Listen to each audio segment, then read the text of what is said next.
Okay, this works. I'm Tara Riggs. I'm a Koch Summer Fellow at the Institute of World Politics. My question is primarily for Alex, but anyone can chime in. So you said that you wrote a lot when Arizona was creating their restrictive immigration laws. How else did you make yourself stand out? I know I have a very narrow specialization, and I'm wondering how I can make myself stand out in a sea of experts who have done field work and published far more than I have.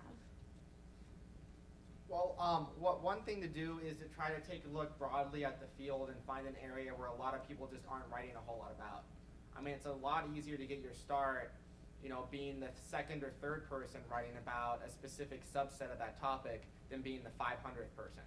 I mean, it's going to be a lot easier for you to break into the issue area you talked about than it is to be a unique commentator on like Obamacare or healthcare, right? I mean, you're going to have a lot more competition. So specialize in that subset where you can make the most difference.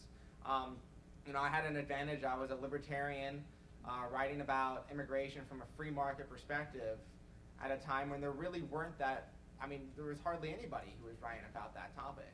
So, and I was the only one writing about Arizona, so I could find that.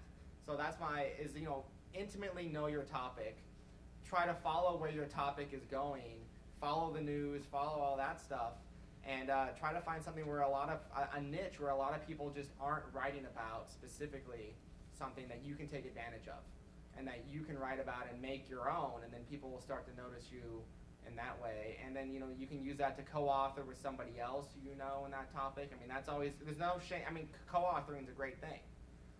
So that's one way also to build your reputation and to make other people in the field respect you. And have a lot of guts. Approach people who you consider to be fantastic analysts and ask for their advice.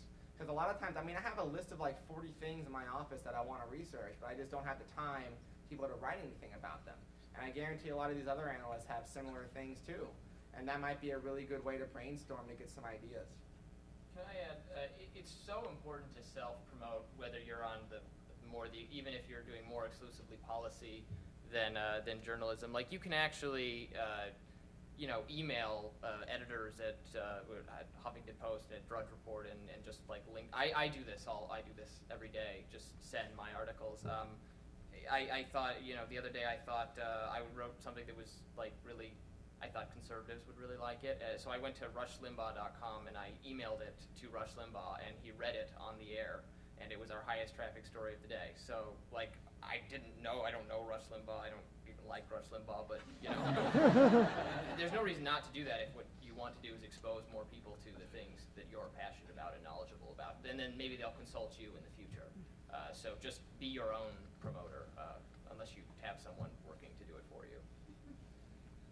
And to piggyback off of that, whether you want to be a journalist, be in communications, be in policy, start a blog and write about it there. And start there, because guess what? It doesn't matter if it's bad. No one's going to read your blog when it first starts. No one's going to know that you have it. But start it, build it up. I've seen a lot of people have a lot of success where they're very specialized and they start a blog and they're one of the few folks out there with some content that they've built up over a certain period of time on that issue. And if you're too nervous to do that, or you don't want to be quite that out there on the interwebs, because if it's on the interwebs, it'll always be there forever, try writing an op-ed. Anybody can write an op-ed. Go get published. It doesn't matter if it's in the New York Times. It can be in the Wichita Eagle, for example, or any small town newspaper. Or if you're still, if you're a summer intern and you're going back to college, start with your college newspaper. But go get published. Start showing off your chops, so that when you come back, or you want that, or you find that job that you really want to apply for, or you want to show people that you know about an issue, and you don't have a white paper to show them, you have a sample of that writing, and you can show that someone cared about it enough to publish it somewhere.